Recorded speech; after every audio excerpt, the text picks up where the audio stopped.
Well, Art in the Air has been around we're now in our almost 7th season, and we explore local arts.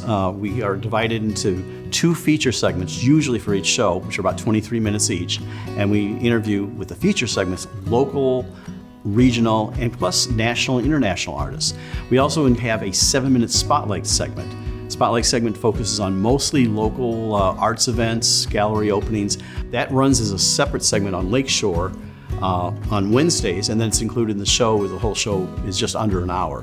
So that's normally how the whole Art in the Air is. So our target is to feature local and regional and national artists. What drives it is that we like to produce a quality product that we listen to. In fact, sometimes I'll go back and listen to a show and say, that's actually pretty good, not bragging about it, but I think it's important. I've been involved with Lakeshore, WYIN actually, in '93, starting out as a pledge host.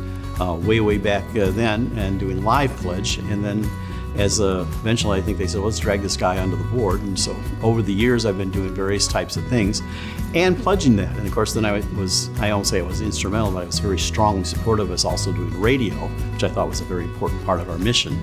And so Art in the Air kind of fulfills that, coming from an arts background. Both I'm a fine art photographer, but I also a retired musical theater director, and so bringing those together and sharing those resources with the community, I think, are important. I've been a big proponent of Lakeshore Public Media, and especially the radio operation. Obviously, I pledge almost every time we do it, live pledge, and I think it serves something that's missing in Northwest Indiana. Lakeshore Public Media's radio operation serves. We live under the shadow of Chicago, and that's the scenario I like to use. And we get all this information, but we also bring local programming, regionally speaking, things that are important to Northwest Indiana. We hear all that things. We serve a strong niche. And again, if you took Northwest Indiana as an entity, like we're about 700,000, 800,000 people, wherever you drew the lines, and kind of transplanted it out in the middle of nowhere, it's the size of Indianapolis. We deserve our own public broadcasting, both TV and radio operation, to serve that demographic. And so I think it's an important mission, which I believed in since 1993, both for TV and for radio. And I think what our radio station does is extraordinarily important.